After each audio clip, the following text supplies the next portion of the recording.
ในที่สุดพี่น้องสร้างก็มาสักที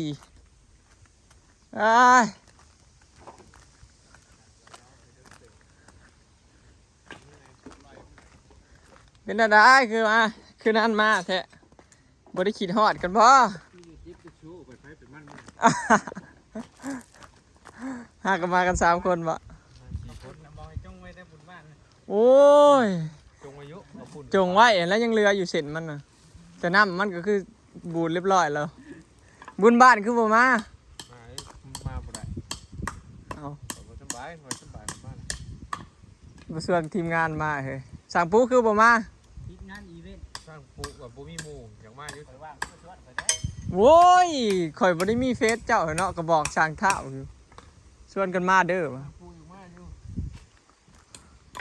มีหมู่เลยบ่ได้มามันก็กำลังเล่นงานกินกันอยู่เนี่ยเป็นมาแล้วพี่น้องพอถ่าถึงแล้วคนทำโอ้ยคอยเบิ่งช่งไงหิวหลายเติบอยู่เนาะได้มานี่นะว่าที่ไข่ก็บ่ได้ยังเอาโอ้ยใช่ค่อยแต่เก่าคือว่าเบื่อเห็นงานคือว่าบ่เห็นมีใครกินมาวันสร้างเขามาแล้วพี่น้องหลังจากถามมาหวานข้าวไว้บ่ตกหวานข้าวแล้วใช่พูดว่ามันก็ไทยหุดแล้วถ้าข้าวเดือน4เขาน่ะคิดว่าเดือนค่ะ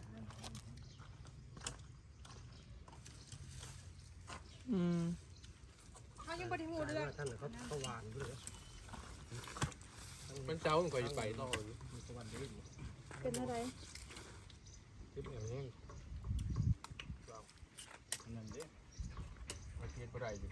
มีแอมมีปูมีทาซีมีมุงลังคากับพาวมียังไงมีกระไดเบิดแล้วแล้วเบิดแต่ว่าแล้วเบิดตัวนั้นละแล้วเบิดต่อใดก็มันมีแล้วนี่มีคันใดมีแต่ต่อเติมซื้อคันใดมีแต่ทางลุมมันถ้ามันบ่ถึงกับหอยเมี่ยนบอนเนี่ยขอเชเป็นปูนตัวบ่ถึงบ่แม่นปูนหอยเมี่ยนได้เสียหูให้เบิ่งเป็นไม้นี่นะทัวทาสีมันอันน่ะห้าวมันตีหมายถึงแผ่นเหยียบมันนั่นบ่เอาปูนว่าชิงไข่นะบ่ไม้บ่ได้เอาอีหยังหัวมันขึ้นถึงแม่นบ่อันนี้บ่มากอสีแดงจึกต่างจึกหัวมันก็ยังบ่ขึ้นเจ้าสิไปตอกไม้เฮ็ดไปตู้หัวมันขึ้นโกนขึ้นฮอดเพื่อนทำข้างในกินข้างในก่อนโอ้ยสิให้ต่ำให้บ่มีหยังนั้นอ่ำนะมันเห็นเมาค่ะจักเมาแต่ใส่กับจักเลยโฟเราเมาจะมือกินแบะ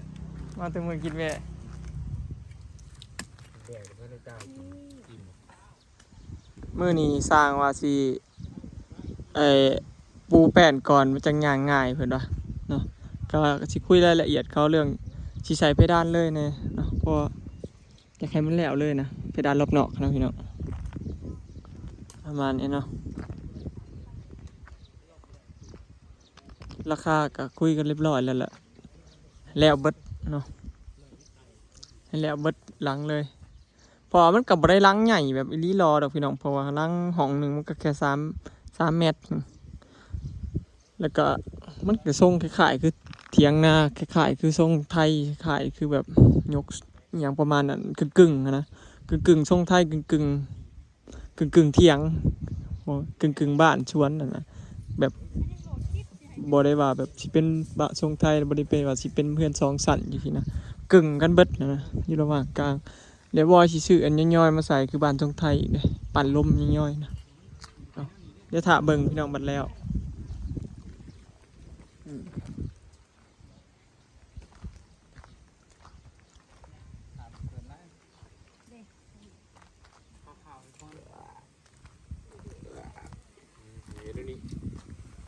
เจ้ายัน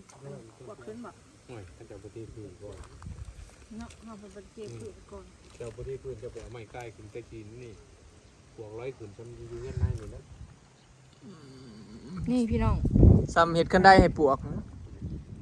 เสาปูนยุบเดือยุบว่าพวก ขึ้นนี่บอก กระไทยโยแล้วพวก แต่ว่า สีเด้สาสิไปซื้อใช่เด้ นี่เนาะ สีทา ปักต้อง บ่มีคุณสวรรค์คุณ ต้องไปห่านคายใหม่มาจากห่านคายพร้อมที อยู่ปักช่องมีแต่สี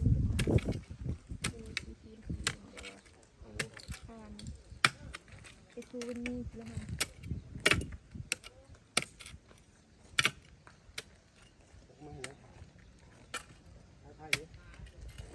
ไล่เบึงแล้วเอ้ย ไปเบิ่งละ เท่าไรไล่เท่าไรเดี๋ยวนี้ ไอ้ตีไอ้พ่อมแต่รอบนอกนี้ เริ่มการทำงานได้พี่น้องวันที่ลอยคอ สร้างร้านเพิ่นว่าบ่ได้อยากมาดอกเงินเบิดเราอะก็เลยมา ตอนแรกก็บ่ได้อยากมาดอกเงินเบิดเราอะตอนอยู่ใส่เงินซะก่อนวะสรุปมื้อนี้ก็สร้างเพิ่นสิอันปูแป้นย่างซะก่อนเพิ่นว่ามันสิได้ย่างง่าย อย่างตก ย่านโต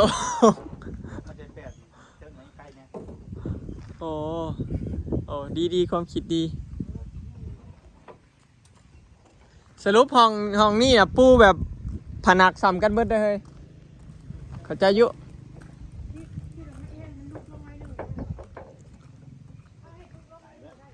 ได้ห้องนอนนี่สูงกว่าตัวนี้เกยก็ได้ อยากให้มันเป็นลงน้อยหนึ่ง อ๋อก็ให้เขาเจ้าเกียนลง ลงบ่หลายดอก เอาแบบประมาณนั้นประมาณขอหนึ่ง มีมือหาของในคืนเนี่ยของ ขอหนึ่ง บ่หลายดอกน้อยหนึ่งก็เป็นผักก็ได้ พ่อเป็นผักเนาะ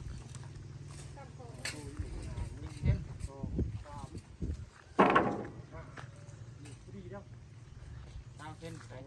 ฮะ ตามเส้น เศร้าเส้นบุได้เลยเจ้าเอาผนักขอมือหนึ่งนะเศร้าเส้นบุได้อืม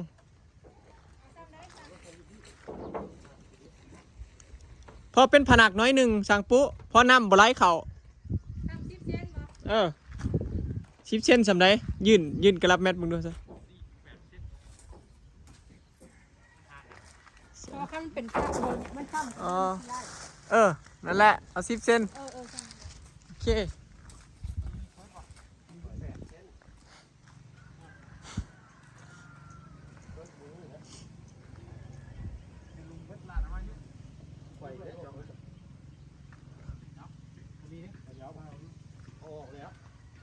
รักใครก็จะมีรักล้านพี่น้องส่วนเฮือนกับบัวคอยสูงปานใดเพราะว่าบ่ว่าบ่ได้เห็ดสูงเห็ดกึ่งๆแบบ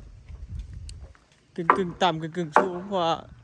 เวลาผูกเปนอนจักสบายแหละกับแบบพ้นกับสิบศาสตร์เขาในนะเพอเฮือนเฮามันบ่ได้กว้าง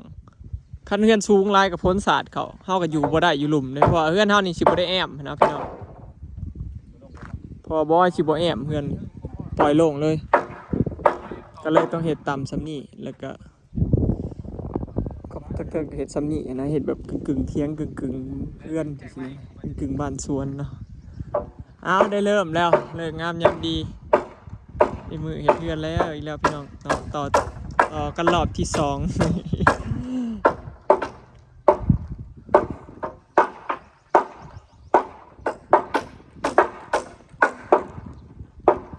ใครแต่สร้างก็จะมีรักล้านพี่น้องเลยสบาย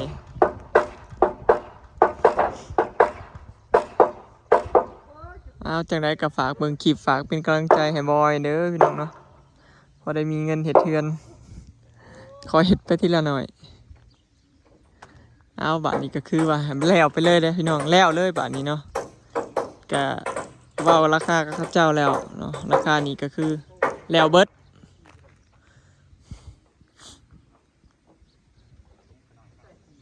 แล้วเบิดเลยพี่น้องรวมทั้งคันไดแล้วก็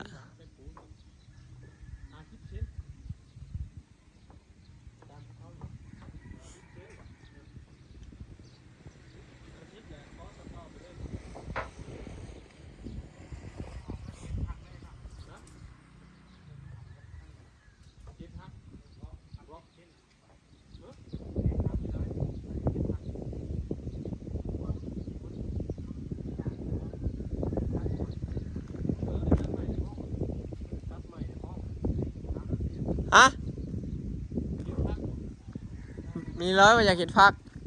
เฮ็ดพักเราต้องได้ตัดใหม่ ตัดไม้ตัวใด ตรงมันย่านหน้ามันเข้าห้องแล้วตัดใหม่ได้ยกขึ้นใหม่ ตัดตัวใดอีกแบบหนึง เอาตรงมัน อ๋อตัดเห็ดพนัก ตัดเฮ็ดเป็นพักขึ้นแล้วนี่ อืม กระดูกหลังเครื่อง เขาเจะสิปลูกก่อนเนาะเพราะว่าการที่ปลูกก่อนนี่ข้าเจ้าบอกว่าเฮาจังขึ้นไปมุ่งง่ายเนาะตะกี้เราอ่ะสิแปลงจักเสียจังใดดีพี่น้องคิดซอยค่ะเนี่ย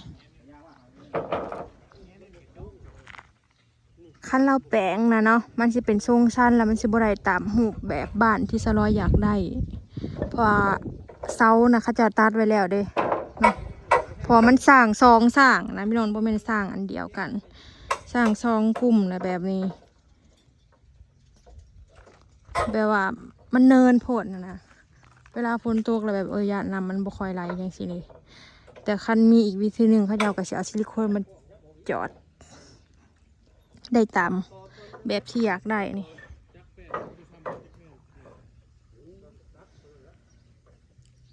คันเราเฮ็ดแบบนั้นมันก็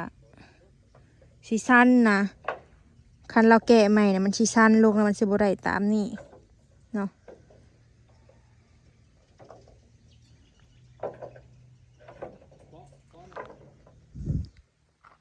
ปงเยี่ยมเฮาก็เอาใหม่เลย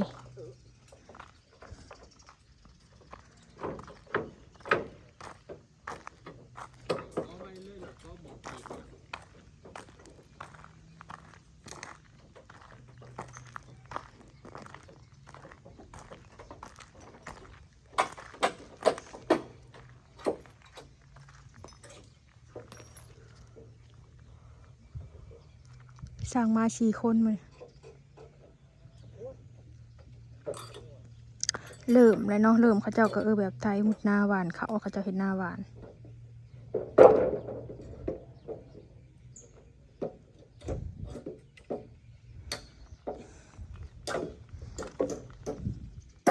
เห็ดหน้ากับน้ำมันกับแพงเนาะ มันแพง จะเห็ดลายอยู่ ขอบริษัทครับ ประเทศซัมบาปีนี่ หน้าข้าวสาร ชื่อเอาเนาะสบาย3-4 คนปูแป้นตะกี้ว่าเสร็จเป็นผักทางบนเกยผักน้อยหนึ่งใหม่มันบ่พอแบบที่นี่เขาก็เลยสิเอาแต่สิเฮ็ดแบบว่าประหยัดเท่าสิประหยัดได้นะพี่น้องเอามาอันเก่า ก็ใหม่เนี่ยก็ตรง แต่ว่าแป้นแอมมันหนามันเหลือเนาะ 50 แป้นแอมนะเหลือแป้นปูก็หนาสิเหลือเพราะว่าแอมแต่2 ห้องเลย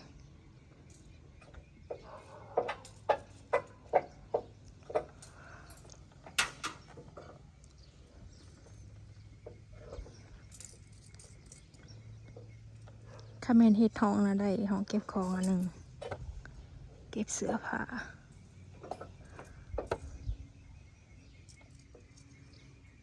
แต่กระเบื้องยังบ่หูพี่น้อง เยี่ยมไม่ได้ ไปเรียกว่าซอสตะปู วางกับดักกันแล้วบัดนี้ เฮ้ยพอดีเช้าบอก อันนี้นี่ พอดีมันหนีบเช้าเนาะพอดีหนีบเช้าขางนั่นขางนี้แป้นต่อวางนั่นไปจ้ะ แต่กระเบื้องบ่หูว่ามันสิบ่พอต้องได้ซื้อเติมแล้วแหละสลาว่ามันบ่ได้คูแผ่นดอกกระเบื้องอะเนาะ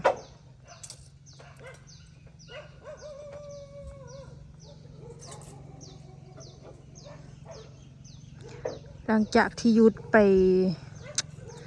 เดือนเกือบ2 เดือน ออกไปเตปิกาย แม่นบ่ เตปิกายไม่ได้เดี๋ยวนี้ เนาะเกือบ2 เดือนพี่น้องเฮ็ดเอามาลาแล้วก็พอดีเราไปหางานต่อจนเรามาเฮ็ดของสลอย เพื่อนช่องล้างนี่2 ปียังไม่แล้ว ใช่ ตั้งนี้กำลังหนังช่องปีได้ทั้งหมดเลย ของข่อยแล้วนาสิไต่ต่อของอำมาลาหรือจังใดพี่น้อง ดูปั่นเลยเดี๋ยว พวกพ่อปั้น เพิ่นเราอยากแอมนะอำมาลาไปทันได้แอม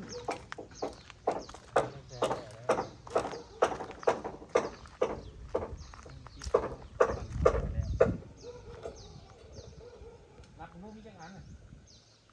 คลิปนี้สิขอเก็บภาพบรรยากาศไว้ซ้ำเด้อพี่น้องเนาะเฮ็ดตามเฮือตามแฮงเฮานี่ล่ะเอาแล่นตามหมู่ก็บ่ได้ดอกแล่นตามเจ้าของอันนี้นะพี่น้องเอ้ยเมื่อยบ่ได้เมื่อยแล้วอิหยังดอกเมื่อยย้อนเจ้าของไปแล้วพี่น้องสบายดี